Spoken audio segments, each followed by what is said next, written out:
próxima eu vou aqui fazer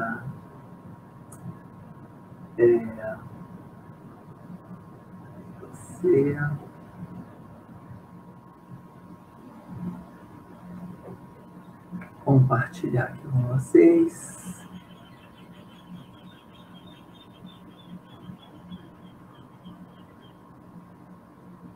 Está aqui. Bom, então, o nosso oitavo Sigmon entrou no seu oitavo dia, né, nessa segunda semana, e a segunda palestra de hoje também é do professor Nelson Morron, da Unicamp. O professor Nelson, ele tem um extenso currículo aí, trabalha com desenvolvimento de funções de base, estudo de níveis moléculas de fase gasosa, processos característicos, cavidades, paralelismo, computação. São vários temas que o professor Nelson, lá do Unicamp, do Instituto de Química da Unicamp, trabalha. Então, vamos recebê-lo aqui no Sigmon.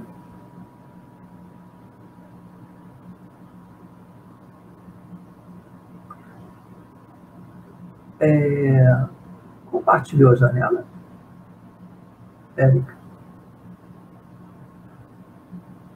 Tá certo.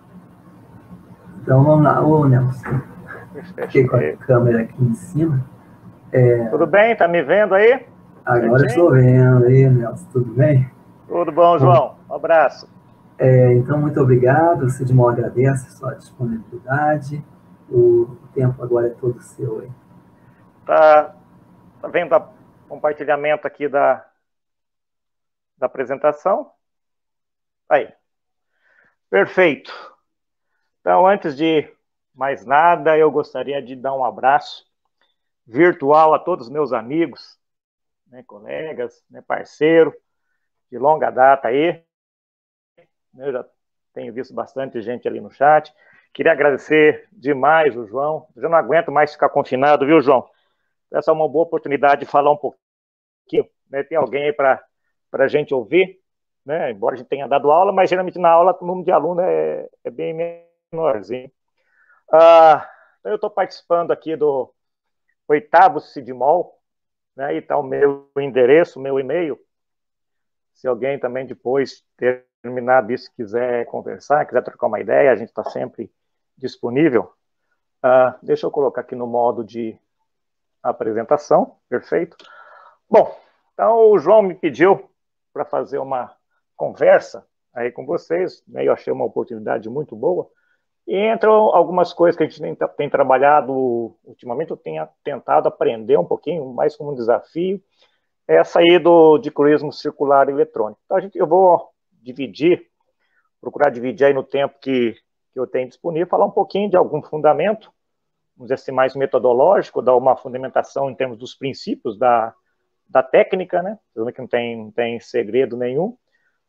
E depois apresentar alguns resultados que a gente tem obtido em colaboração com várias pessoas, né? Mas principalmente com o pessoal de Bauru, o professor Aguinaldo e o professor Valdecir Ximenes. Eu sou um usuário há tempo aí do Sigmon. Eu participei do terceiro Sigmon, né? Meu aluno, na verdade, olha, eu tinha um aluno, o Gabriel, né? Então a gente teve lá, trabalhei no livro de resumo, tive a oportunidade também de participar de uma mesa redonda com duas sumidades aqui de nossa química teórica no país, o professor Rogério Custódio, que eu sei que está presente. Rogério, um abraço. O Francisco corintiano, forte abraço, corintiano. E também ofereci um mini curso, né, estratégias de cálculo de propriedades termoquímicas. Lá em 2010, as minhas pretensões eram bem mais modestas em termos de tamanho de sistemas moleculares. Hoje em dia, vocês vão ver, a gente vai apresentar até a estrutura de proteína. Não que a gente trabalhe, mas, enfim, que a gente aborda de uma certa maneira. Foi muito prazeroso participar lá em 2014, em Pirenópolis. Né? Eu preferia estar nesse CIDMOL lá em Pirenópolis, lugar agradável, né? Tomar uma cerveja depois com o pessoal. Hoje está tudo virtual, até a cerveja vai ser virtual depois da apresentação. Lá eu também falei um pouquinho, dei uma palestra, análise conformacional do processo de inclusão de fármacos em beta-ciclodestrina. Né? E hoje, novamente, então, meu terceiro CIDMOL 2020, eu vou falar essa apresentação, essa palestra, e também tem alguns alunos meus apresentando trabalhos aí, né, a Ana Carolina, o Caio e a Vanessa. E também tem o Leonardo, outros alunos que estão só assistindo as palestras. Então, esses dois estão participando com um resuminho, enfim. Então, basicamente, eu vou apresentar vou contextualizar o problema, né, o meu objeto de estudo, esse estudo de polarização da luz, né, o efeito que isso ocasiona quando ela interage com a matéria, que tipo de propriedade a gente tira disso. Metodologia computacional, um exemplo de input e output do Gauss, basicamente é o que a gente usa para fazer esse tipo de estudo. Alguns trabalhos, então, fruto dessa colaboração que a gente tem tido, e os devidos agradecimentos, tanto às agências de fomento quanto à questão de infraestrutura computacional e pessoas.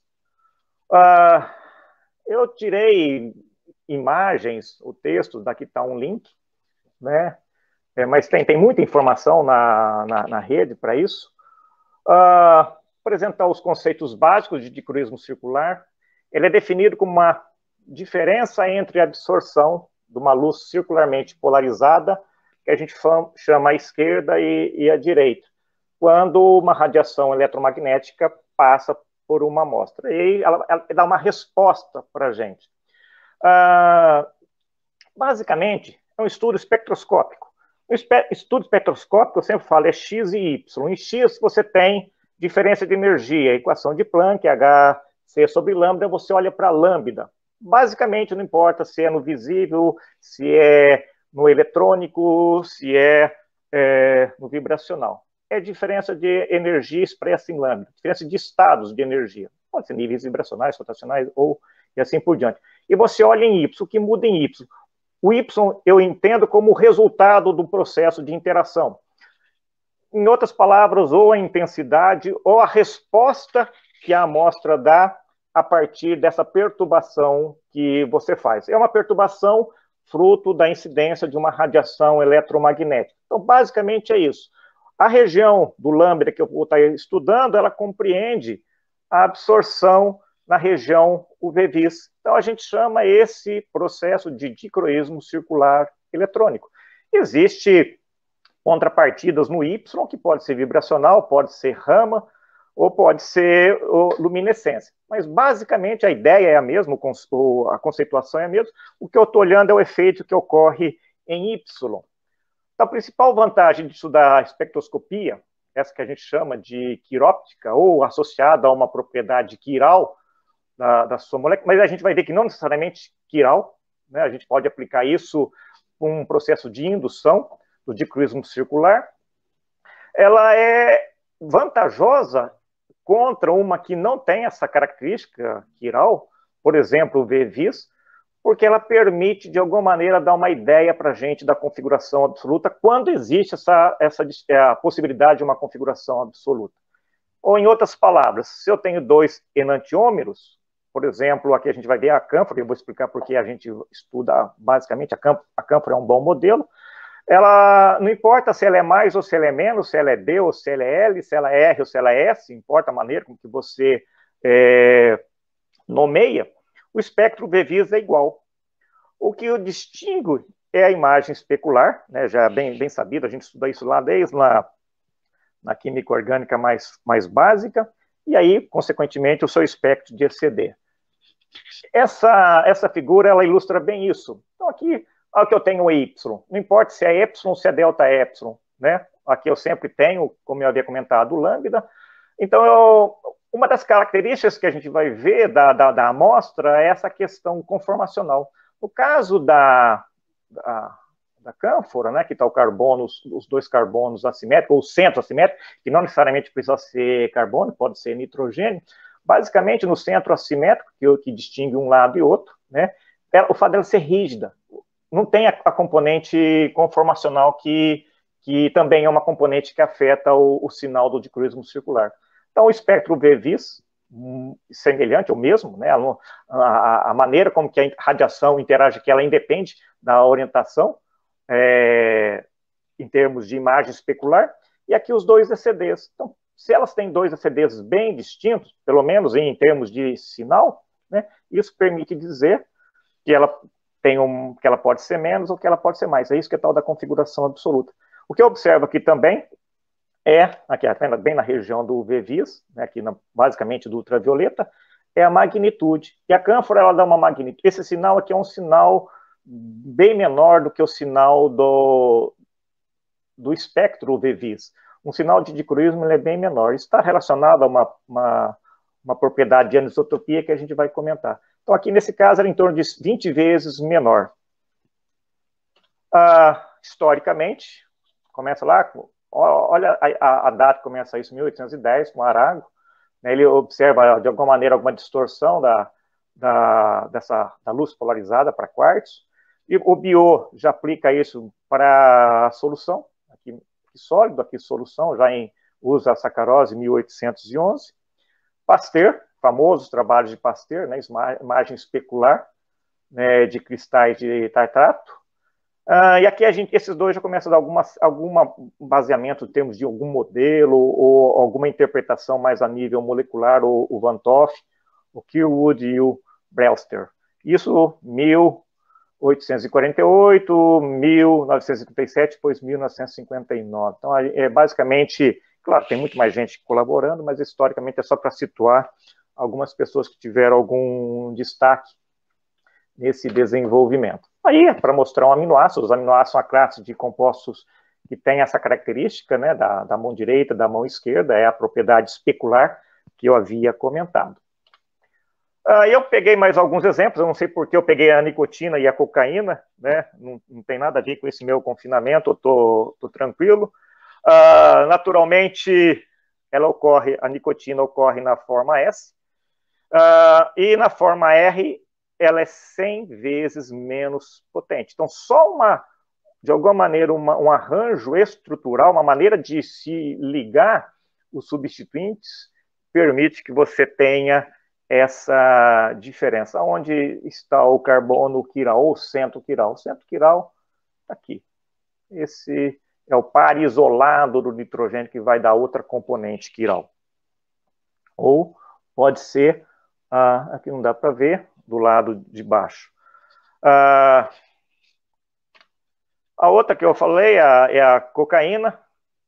Nessa forma, ela tem 4 centros estereoisômeros, é um alucinógeno, e a sua forma quiral, ela é inativa. Aqui está os 4 centros quirais, né? São esses centros aqui, que por isso que eu tenho essa nomenclatura RR, SS, SS, RR. Bom, então isso eu mostro para vocês que tem uma componente muito importante relacionada a essa maneira de organização dos ligantes nesses centros. E afeta, como a gente acabou de verificar, as propriedades. Né? Aqui ela tem uma característica bem marcante em relação a essa estrutura. A estrutura à esquerda tem uma característica bem marcante, diferente da estrutura à direita. A gente pode explicar o porquê isso ocorre, acho que isso vai fugir um pouquinho do que tem uma explicação molecular para isso. Isso, mais lá no final, eu vou comentar meio superficial do porquê isso ocorre. Bom, isso é sabido, né? Eu tenho uma função aí, uma função que representa uma função de onda, né? Uma onda, ela é uma propagação de um campo elétrico perpendicular a um campo magnético, né? Isso também a gente estuda lá na química quântica, na introdução de química quântica, quando a gente começa a falar do espectro, né, eletromagnético. Bom, ela se propaga, né, em várias direções. Se eu tenho um conjunto de ondas, eu posso usar um monocromador e selecioná-la com um comprimento específico. Se eu tenho uma onda com comprimento específico, uma onda monocromática que pode se propagar em várias direções, eu posso usar um polarizador ou um polarímetro e fazê-la linearmente polarizada. Uma onda linearmente polarizada, como eu estou mostrando aqui, ao incidir numa amostra com uma atividade quiral, a resposta dessa amostra é formar um ângulo, desviar essa luz polarizada num ângulo. Esse é o ângulo de polarização, que é o que diferencia uma amostra quiral da outra. Se eu tenho não mais um comprimento de onda, mas eu tenho um conjunto de comprimentos de onda, é o que nós chamamos é um ORD, é uma dispersão da rotação óptica. Então, se eu tenho só um comprimento de onda, no passado se usava muito um feixe de um comprimento de onda na região do sódio, né? Comprimento de onda do sódio, ele excitava. Então, na verdade, todo o processo é um processo, como eu havia dito, é uma diferença de energia, é um processo de excitação.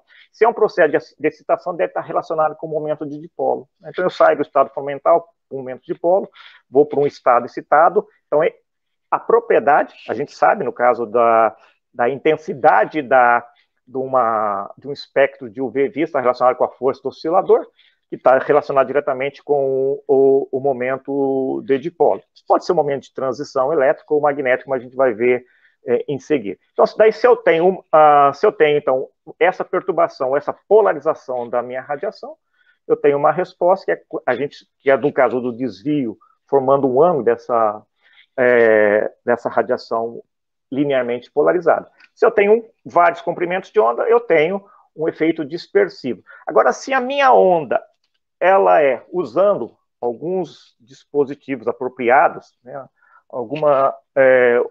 que permite eu ter uma mudança da fase de propagação da minha onda, e daí eu posso ter o que nós chamamos de uma onda circularmente polarizada. Então, o que diferencia uma e outra é a maneira como que a minha onda é gerada, a minha radiação incidente. Então, para a gente entender um pouquinho esse conceito, eu estou pegando então aqui a alanina na forma LD. Então, aqui é como tem uma distribuição eletrônica aqui, tem um momento de dipolo associado a isso. Então, é como que essa onda ela pode ser circularmente polarizada para a direita ou para a esquerda, dependendo da maneira como que eu gere essa onda. Então, esse tipo de orientação, ele enxerga essa molécula de uma maneira. Esse tipo de orientação, a interação da radiação com a matéria, enxerga de outra maneira. A diferença entre o que à direita interage com aquilo e essa à esquerda interage com isso daqui, essa diferença é o meu delta epsilon, ou a minha absorptividade molar. E o mesmo ocorre para essa espécie. É o mesmo processo. Então, o comportamento RL aqui é diferente ou é especular em relação a isso. É o que a gente tira no meu espectro. Então, o sinal que eu estou vendo é como a radiação circularmente polarizada, ela enxergou a alanina e ela enxergou a D-alanina. Então, esse sinal com esse perfil é característico da configuração absoluta dessa espécie. Esse sinal com este perfil, ele é característico dessa espécie. Então, daqui a pouco eu vou apresentar um formalismo matemático um pouquinho mais profundo do que é esse sinal de CD. Eu não sou um especialista, eu sou teórico, né, mas eu achei interessante, pelo menos, mostrar uns 2 slides da instrumentação, da ideia que está por trás disso. Então, similarmente à espectroscopia UV-Vis, a faixa de ECD está variando, então, nessa região de 185 a 700 nanômetros, que já na região quase do visível, né? Então, eu tenho S, que é a radiação incidente, originário de uma fonte. Eu tenho um monocromador, para pegar vamos dizer assim, o ideal seria uma linha, né, pelo menos uma banda bastante estreita. Eu tenho um modulador fotoelástico que vai polarizar circularmente essa minha radiação monocromática. Eu tenho um tubo fotomultiplicador que vai ampliar o sinal, e isso daí vai converter num sinal elétrico e num sinal depois gráfico. Basicamente é isso daqui. A minha fonte, que ela, então, como eu havia dito, ela é um feixe de vários comprimentos de onda. Peguei um específico, uma faixa muito estreita, passei por esse dispositivo. Antigamente eram materiais, né? Eram substâncias. Hoje em dia pode ser por dispositivos digitais, né? Então aqui eu fiz a minha luz circularmente polarizada, alternando então a esquerda e a direita, como eu havia comentado. Aqui está a minha amostra. Essa minha amostra, na verdade, a minha amostra, ela vai responder, ela vai interagir com essa minha radiação, qualquer que seja a minha amostra. Se ela não for uma amostra com atividade óptica, ela vai interagir em todas as direções, então o resultado final é interação nenhuma. Então o resultado final líquido, eu não vou ter interação, não vou ter sinal. Se, por sua vez, ela tem uma propriedade quiral, então ela vai interagir de maneira diferente com essas duas formas de radiação circularmente, à esquerda ou à direita, e essa diferença aqui, que é o meu sinal de dicurismo circular. Então, o sinal do dicurismo circular, que eu vou associar a esse epsilon que eu vou comentar, é a absorção à esquerda menos a absorção à direita. E ela vai ser positiva ou negativa em função da intensidade dessa absorção. A absorção de uma amostra isotrópica não polarizada, por exemplo, para a radiação UV-vis. Então aqui eu tenho uma radiação UV-vis que a absorção ela é dada por essa relação aqui, a lei de Beer, né? Lambert-Beer. No caso da atividade óptica, então eu vou olhar para a diferença dessas absorções. Aqui tem um fator de conversão para tornar isso em unidade mais comum usado em laboratório, em molaridade, coisa desse tipo, né? Comprimento da minha célula. Então, o que eu olho é para isso. Então, para a espectroscopia, o espectro, o UV-vis, eu olho para esse cara aqui. Para o dicurismo circular, eu olho para esse delta epsilon aqui.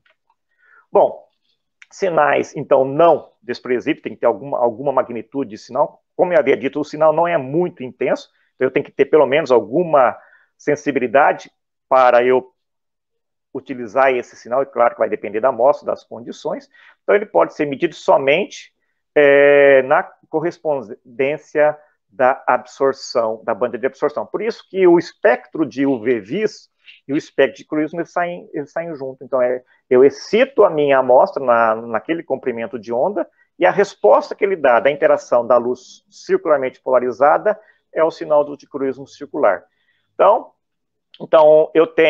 se eu tenho na região do UV-vis, eu tenho o dicurismo circular eletrônico. Se eu tenho no infravermelho, eu tenho o dicurismo circular vibracional. Então, basicamente, aqui nessa minha apresentação, eu vou trabalhar da parte eletrônica. A eficiência da absorção, então, de alguma maneira, eu posso relacionar ela, no caso do UV-vis, com a força do oscilador. A diferença entre os dois estados, aqui o operador momento de polo elétrico, e aqui os dois estados eletrônicos, fundamental e excitado. No caso, eu posso converter isso, como eu havia dito, para unidade de laboratório. Eu vou meio que passar isso um pouco mais rápido, porque é um pouco mais sabido, né? E que é para o ultravioleta visível. No caso do espectro do UV-vis, então é a força do oscilador. No caso do dicurismo circular, é o que nós chamamos de força rotatória. Então, ela está relacionada, enquanto o V está relacionado apenas como um momento de transição elétrico, no caso do dicurismo circular, também tem uma componente do momento de transição magnético. Tem momento de transição magnética no espectro do UV-vis? Tem, só que ele é desprezível. Então, ele começa a ter algum significado no caso do dicurismo circular. Eu só abri aqui um parênteses, né? Aqui é um tratamento, um pouco mais rigoroso. Aqui está o momento de dipolo, como eu havia dito, é o que vamos dizer assim, a grandeza, que de alguma maneira responde a essa interação da radiação com a matéria. Tem a componente do campo elétrico, a componente do campo magnético. No caso do dicroísmo circular, essa grandeza aqui é essa expressão. Então, é o sanduíche aqui, né? A parte, vamos dizer assim, é a parte imaginária, mas aqui eu vou pegar a parte real da componente imaginária do meu tensor. Tá a parte elétrica e a parte magnética. Se a parte magnética é muito pequena, isso daqui é praticamente zero, então eu não tenho contribuição. Então, por isso que eu botei apenas, no caso do VVIS, vocês viram lá que a diferença chega a ser 20 vezes maior, né? Então, aí, como é uma diferença, esse termo aqui, no dicroísmo circular, ele poderia ser cancelado, e eu vou começar a olhar para este termo de cá. Aqui é o tensor em função, então, da frequência, né? A lambda é a frequência sobre 2π, ou a frequência lambda sobre 2π. Bom, então, somente sistemas que tenham alguma perda de simetria, eles podem exibir dicroísmo circular. Está relacionado a uma transição entre dois estados, o estado fundamental e iésimos estados eletrônicos. Nós chamamos isso, então, de força rotacional ou força rotatória, e ela está associada, essa intensidade, à grandeza que a gente chama de sinal do dicroísmo. Bom, então, na verdade, eu posso expressar quanticamente essa espécie através dessas integrais, com esses operadores, operador do momento de transição elétrica, operador do momento de transição magnético. Eu posso associar, então, para cada intensidade ou força rotacional, o sinal do dicroísmo. Então, é isso que eu obtenho nos meus cálculos teóricos. Aqui, isso aqui, na verdade, é um sinal, é um sinal associado a um lambda, né? Então, eu preciso, se eu quiser pensar num espectro, eu tenho que usar aqui uma função, né? Geralmente a gente usa função, ou função gaussiana, ou função lorentziana.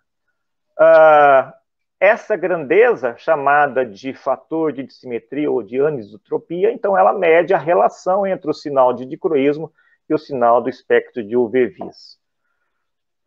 E a gente observa, então, como essa grandeza ela é pequena em relação a essa. De modo geral, valores de G são dessa ordem aqui, 10 a menos 5 ou 10 a menos 3. Ok? Então,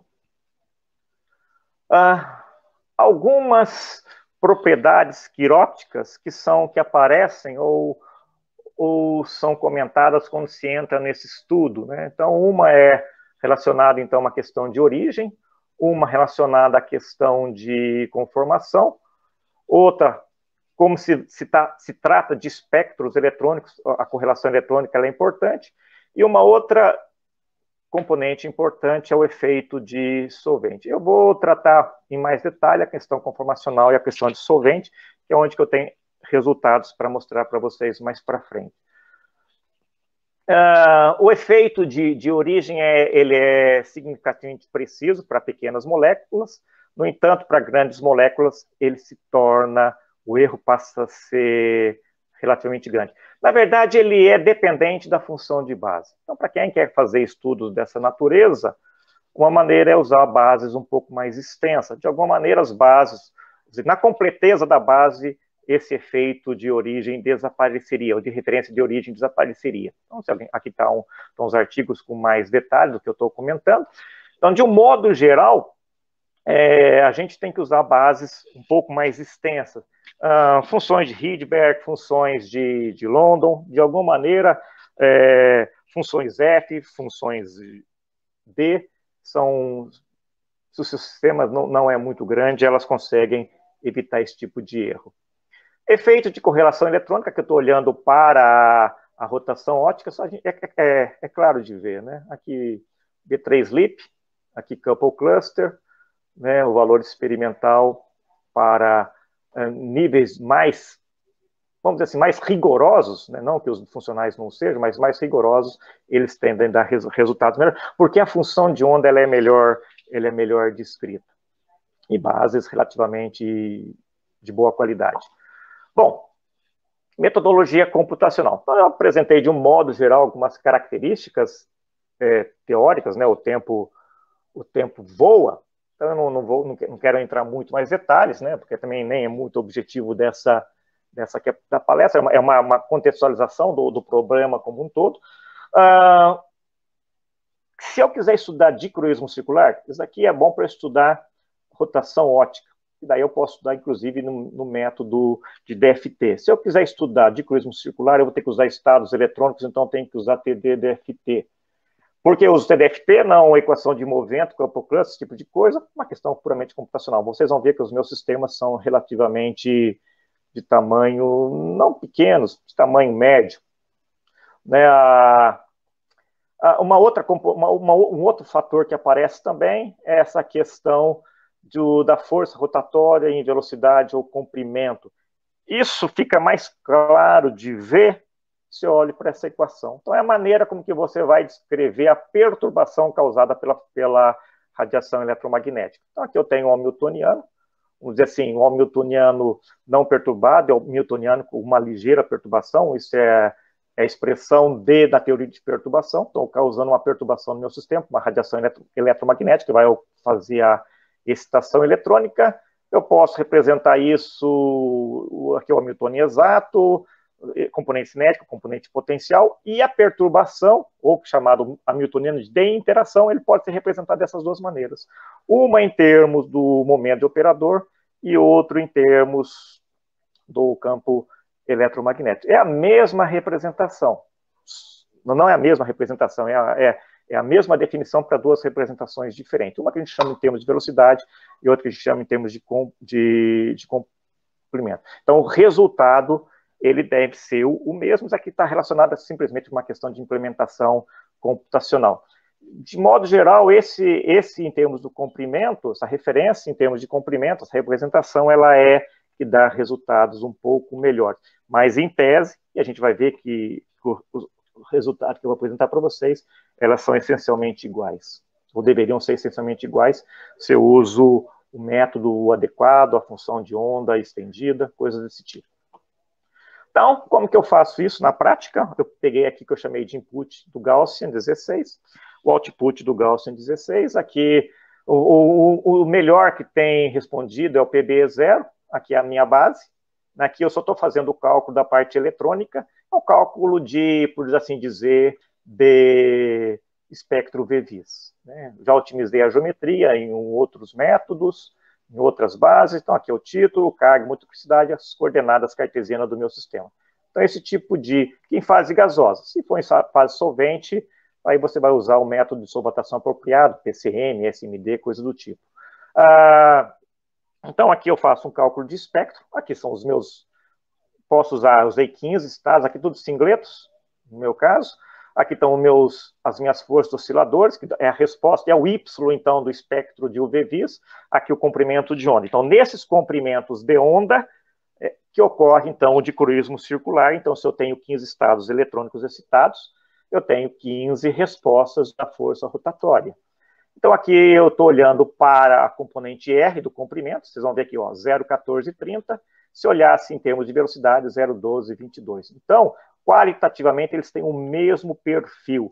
Termina em menos 57, que termina em menos 58. Então, esses daqui são linhas, então não é uma banda, né? Que é uma linha, uma transição eletrônica associada a esses comprimentos de onda. Para eu transformar esta linha numa banda, como eu havia dito, eu posso usar expressões ou funções gaussiana ou lorentziana. Aqui está uma expressão de ΔE, né, para um dado valor de R, aqui para RI, um valor de número de onda, ou comprimento de onda. Aqui está em termos de número de onda.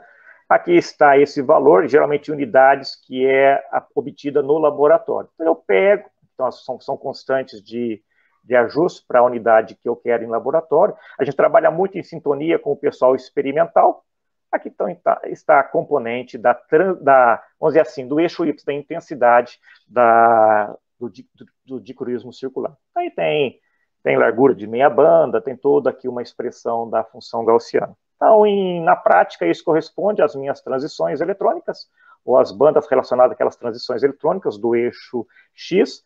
O valor de ΔE, naquelas unidades que eu havia comentado, pode ser comum para o pessoal que trabalha em laboratório, pode ser o que sai do programa Gaussian, né, e não em unidades de concentração por centímetro. Então, isso aqui é o resultado aplicando, aqui acho que apliquei uma função gaussiana. Então, aqui seriam as linhas associadas às transições dos respectivos comprimentos de onda, e aqui o espectro simulado, que é o espectro, na verdade, o laboratório, na medida do laboratório, você tem perfis como esses daqui, por isso que a gente transforma o resultado do cálculo em alguma coisa comparável com o do laboratório. Então agora eu vou apresentar, aí eu devo ter mais aí uns 10, 15 minutos, né, por aí, alguns resultados do que nós temos obtido. Pelo meu histórico, eu sempre trabalhei ainda trabalho, né, com cálculos de propriedades termoquímicas, moléculas, reações em fase gasosa, mecanismos de reação, e trabalhei muito em colaboração com o pessoal da espectrometria de massa, lá porque tem muitas informações de energia e estrutura. Daí surgiu uma demanda, principalmente pelo professor Valdecir. O professor Valdecir, ele é um químico orgânico lá da Unesp de Bauru.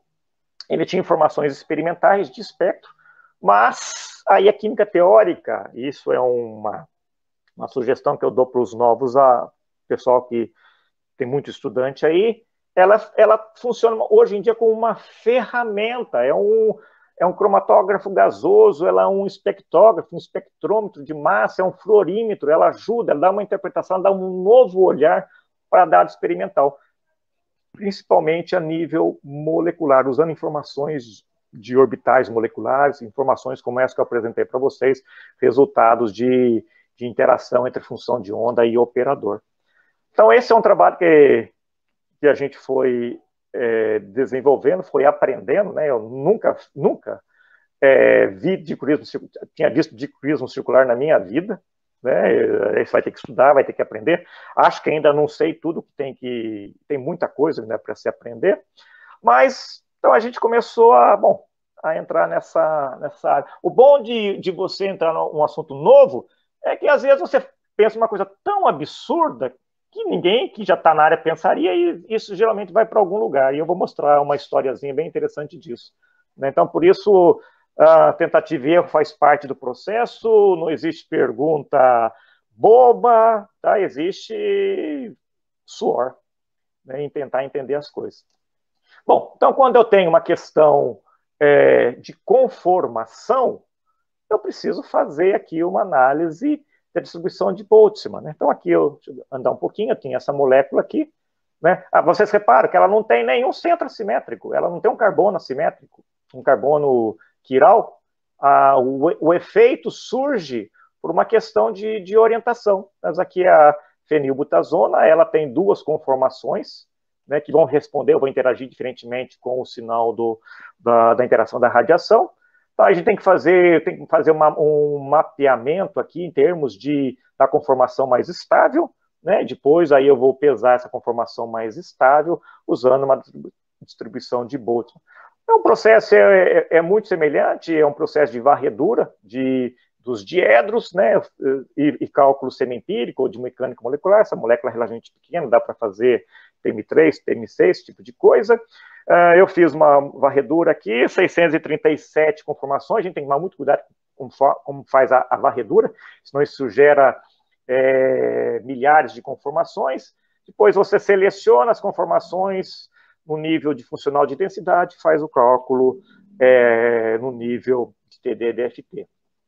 Aqui, então, eu fiz aquelas 600 e tantas conformações, fiz análise populacional, vi aquelas que tinham um percentual de contribuição energética mais relevante, refinei não vou fazer 637, né? Senão eu entupo a capacidade de processamento dos nossos clusters, né? O pessoal daí começa a reclamar. Então, daí eu seleciono aqui, seleciono acho que em torno de 10, refino o cálculo em termos de funcional de densidade, isso já muda até a ordem, né? 181 aqui, 468 está aqui, o 468 passou para cá, o 181 passou para cá. Então, no funcional de densidade, eu tenho outro perfil de distribuição populacional, e daí eu estudo, então, essas estruturas mais limitadas, né, para eu fazer o estudo do cálculo de estrutura eletrônica com TDDFT, o espectro eletrônico. Aí é só para mostrar o espectro de UV-Vis, o sinal de dicorismo circular, para aquela estrutura 468. Aí tem outras consequências do artigo que não é esse o objetivo. Também, como eu falei, você tem uma visão em termos de HOMO-LUMO, em termos de orbital, né, de como que ocorre a transição eletrônica, isso a teoria te permite. Aqui eu vou apresentar um resultado, onde nós estudamos a divanilina, que também ele é um dímero que ocorre em circunstâncias especiais. A molécula ela existe na forma de vanilina, como você forma o dímero, daí ela começa a apresentar dicorismo circular se ela tem um efeito de confinamento. E a gente confinou ela na albumina bovina, que como eu falei, eu só vou comentar essa estrutura proteica, eu não trabalho com isso. O máximo que eu trabalho é com a interação da molécula no sítio ativo. Só que eu tenho vários sítios ativos, eu tenho vários domínios dessa estrutura. É uma estrutura proteica encontrada no soro, tanto humano quanto de boi. Eu estudo a interação num sítio específico. Aqui a vanilina e aqui a divanilina. A divanilina também tem essa questão que vai aparecer o sinal de dicorismo circular induzido por uma questão de rotação ao longo desse diedo. Vão me dar conformações que não são especularmente sobrepostas, né? Aqui é só a estrutura dentro, então, é uma estrutura bonitinha, né? Isso é bom para atrair aluno. É uma estrutura de interação da molécula dentro do sítio ativo. E isso daqui é o que a gente faz. Esse é um dado experimental, não é um sinal de banda. Isso aqui é um sinal onde eu tenho a espécie aquela proteína, ela tem um dicorismo circular intenso. Nas folhas lá, beta da proteína, ela tem um intenso. Só que está fora do sinal da minha molécula, dessa minha molécula. O sinal dessa minha molécula, ele ocorre nessa região. Mas ela sozinha não tem sinal, porque aquela rotação é livre. Então vai ter as duas formas, como se fosse uma mistura racêmica contribuindo. Então, nessa região, a divanilina não tem sinal. Nessa região, a proteína não tem sinal. Nessa região, há uma estrutura preferencial da divanilina naquele sítio ativo. Então, eu recorto o sítio ativo, eu estudo eletronicamente a propriedade espectroscópica e posso daí dizer, aqui é o scan, e posso dizer que essa conformação dá esse sinal. Ora, se essa conformação dá esse sinal, provavelmente é essa conformação que está dando esse sinal experimentalmente. Então, estou ajudando o experimentalista a saber qual que é a configuração ou a conformação da espécie dentro do sítio ativo. E daí você já consegue imaginar a gama de possibilidades que eu posso ter ao estudar, por exemplo, moléculas com atividade biológica de uma mistura racêmica. Eu posso dizer qual dos enantiômeros é aquele que eu quero que vai ter o sinal desejado. Aqui é a historiazinha que eu queria contar. Em função de nós estarmos publicando nessa área, nós fomos convidados a participar de um capítulo de livro em homenagem ao professor Ernest Eliel.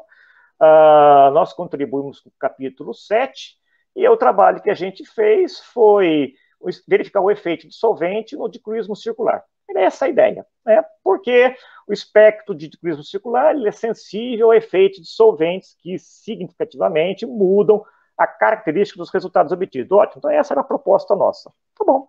Então, usamos essa, é o binaftol, também não tem sítio ativo.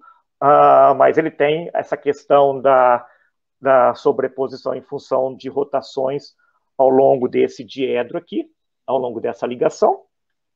Aqui está um dado experimental. Repare que, de fato, o efeito do solvente é extremamente importante, né? Na descrição, ó, aumenta a intensidade, muda a posição, embora a forma é muito semelhante. Ok. Fizemos o meu estudo, usando o quê? Usando o PCM, usando o Cambia-3. Esse negócio de funcional de densidade eu já experimentei de tudo. O melhor que dá ou é o PB0, é o Cambia-3-LIP com efeito de dispersão, basicamente isso daí. Funções de base é isso daqui que eu consigo ter. Às vezes eu vou para 3DF, 2P, mas às vezes isso daqui me é suficiente. Mas o que a gente observa? Nada. Eu não tinha observado nada. O referi que observou. Nossa, que interessante. Vocês estão estudando efeitos solvente, experimental, bonito, só que os seus dados teóricos não são lá grande coisa, né? Parece que está tudo no mesmo igual. Ou seja, o meu modelo de solvatação implícito não está pegando o efeito de solvente de fato. Mas é o que segue na literatura. A gente seguiu mais ou menos uma receitinha da literatura. Ora, claro que para você ter o seu capítulo aceito, você fala assim, estudos complementares estão sendo feitos usando, então, metodologia de supermolécula com moléculas de solvente explícito a fim de investigar possíveis contribuições à formação de ligações de hidrogênio. Claro que no campo de reação você não tem. No espectro de ECD, como uma função da variação da polaridade solvente. Claro que aqui tem solventes com polaridades diferentes e características de próticos e apróticos diferentes, que aparece no mundo real, não aparece no mundo de simulação. Isso aí que historiazinha. Aí eu não vou estender muito mais, não. Eu vou parar aqui na minha historiazinha. Aí eu falei assim para o meu colega lá de Bauru, Valdecir, você não consegue ter um sistema bem definidinho onde eu consiga estudar o efeito de solvente se eu colocar algumas moléculazinhas explícitas lá? Né? Isso eu mandei numa sexta-feira para ele, né? Porque a gente falou, eu quero... O capítulo já tinha sido aceito, eu quero andar um pouquinho mais nessa história, né? A gente só sugeriu aquilo lá, eu referi, achou razoável, enfim. Então eu falei, Nelson, tá bom, eu vou, acho que sábado de manhã eu vou lá no laboratório, eu faço as medidas, vou lá ver, a gente tem várias moléculas, né? Isso aqui não é uma molécula muito grande, o naproxeno. Eu falei, não pega muita molécula que vai dar problema multiconformacional. Eu falei, tá bom, tentou com o naproxeno. Bom, daí ele fez o experimento no sábado. No domingo ele mandou uma mensagem para mim. Aqui está o naproxeno. Aqui são as várias conformações do naproxeno. Aqui está o resultado do naproxeno. Ele falou assim, Nelson, eu passei o final de semana inteiro fazendo medida. Por quê? Olha o que acontece quando eu uso naproxeno. Dependendo do solvente, não só tem um efeito de solvente, mas como ele muda. É como se o S estava se comportando como R. Em fase gasosa, isso jamais aconteceria, né? Não tem. O R é R, o S é S. O efeito solvente é extremamente importante. Ele falou assim, olha, eu fiz esse experimento aqui várias vezes para ver se eu não estava errado.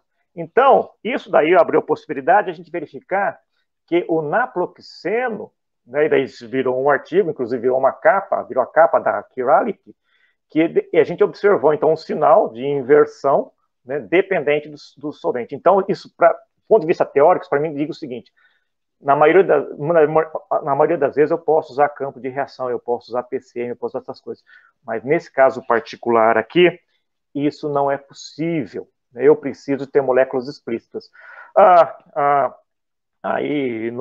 Aqui foi o resultado, né?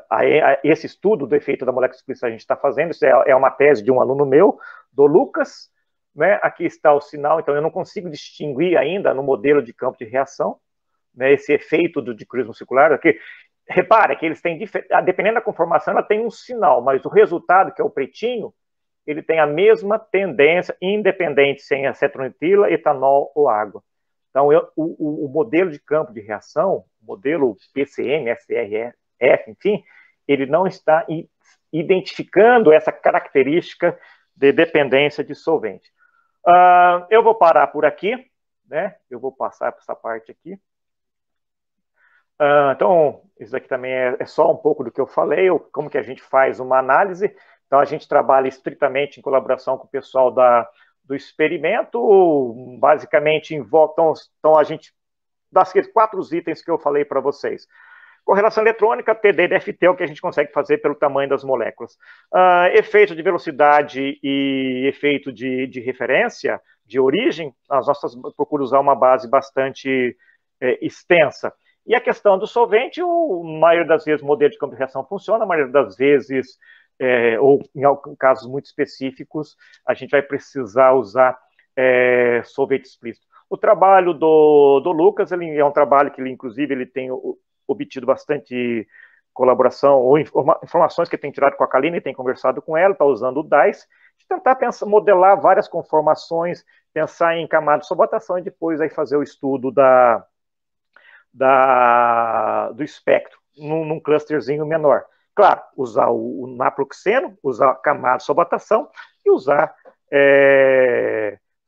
modelo de sobotação implícito. Eu espero que isso dê certo, porque a tese dele vai depender disto. Pessoal, alguns estudos, então, alguns manuscritos que a gente tem obtido nesse tempo, né, especificamente, né, nessa área de cruismo circular. As pessoas, claro, essa é a parte mais importante, é mais do que um colaborador, é um amigo, o Aguinaldo, o Valdecir, 2 ex-alunos, o Gabriel e o Irã. O Gabriel está no FMG, o Irã está no IF lá em Pernambuco. E aí esse é o pessoalzinho que tem colaborado. O grande salto que eu dei na minha carreira não foi aumentar o tamanho de molécula, não. Foi aumentar o número do grupo, né? A Laura, a Natália, 12 Cs, a Ana, o Caio, o Gabriel e o Jorge Maurício mestrando, o Leonardo, o Lucas e a Vanessa são os meus doutorandos. Ainda bem que eu consegui montar esse grupo antes da situação que o CNPq está vivendo hoje. Enfim, é só não um protesto, mas é uma situação delicada o financiamento da pós-graduação no país no presente momento. Mas aí também o CNPq não tem culpa disso. Eu agradeço a Unicamp, eu agradeço ao Instituto de Química, né? Eu agradeço a FAPESP, o CNPq, a CAPES, Bolsa, e ainda temos projetos graças ao fomento dessas instituições. Eu agradeço ao CEPID da Unicamp, né? O professor Munir é o nosso diretor, e isso tem dado um potencial de recurso de processamento bastante grande, mas também tem muita gente que trabalha lá, e a gente, enfim, o grupo cresce, há uma demanda maior por máquina, e vai procurar dinheiro na onde, se esforça daqui, se esforça dali, essa é a nossa vida. Mas, a despeito disso tudo, eu estou muito feliz por poder falar um pouquinho do trabalho que a gente faz. Eu agradeço a presença de todos, e é isso aí, pessoal. Um abraço virtual. Nelson. Quando o Nelson fala, vai falar só uma parte da historiazinha, o chair estremece. Nós temos aqui várias perguntas, talvez não dê para falar de todas. Eu vou trazer, eu quero agradecer aqui a pergunta também do Matheus Kiataki para a Paula, né? O Matheus é aluno do doutorado do IQUSP, né? Temos aqui uma pergunta do Teodorico Ramalho, do DQ, nosso colega lá do Departamento de Química da UFLA. Temos uma pergunta da aluna do doutorado do IQUSP de São Carlos, né? Aliás, Bruna Rodrigues. Também temos uma do Fernando Martins dos Santos, o professor Fernando Martins, é lá da UF, do Departamento do Instituto de Química da UF, Instituto de Química da UF. Tem uma pergunta dele, aliás, pergunta não, ele tem duas, ele gostou muito do assunto, achou, aqui, Fernando Martins, extremamente interessante, professor Morgão, parabéns pela escolha. E do professor Altauapa Braga, lá do IQUSP, né, do nosso colega, professor lá, Altauapa. Tem várias perguntas, eu vou pegar a primeira aqui, acho que vai dar tempo só para a primeira e segunda da Bruna. Eu prometo responder rapidinho. Bruna, CBS, extrapolação para CBS. É a maneira que você vai ter que representar o espectro eletrônico. O problema é que o Gauss não... você teria que fazer em vários... É uma extrapolação em vários conjuntos de base e verificar se você pode extrapolar a propriedade nessas bases, encontrar um mecanismo para isso. Sim, é possível. A ideia que eu penso para isso é fazer o ônio. Você fazer o cálculo em diferentes métodos, em diferentes bases, e usar de alguma maneira uma função que linke isso. Você pode pesar, aí você vai desenvolver metodologia e fazer a extrapolação da propriedade. Eu agradeço, obrigado, Fernando. Teodorico, sim, você tem razão. Eu usei energia eletrônica, não, é energia livre. É como eu falei, é um processo de aprendizado. No começo eu usava ΔE, depois dá para se fazer, pelo menos se você tem um número menor de moléculas, fazer ΔG. E aí sim usar ΔG, efeito de temperatura. Se você usa, é meio fake daquilo que eu fiz, eu reconheço, você usa eletrônico, não tem sentido você falar em temperatura, né? Aí você precisa de temperatura na expressão. Mas sim é ΔG que a gente usaria.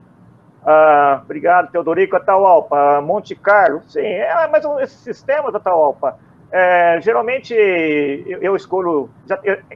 O problema é que você tem os seus scripts, você sabe bem disso.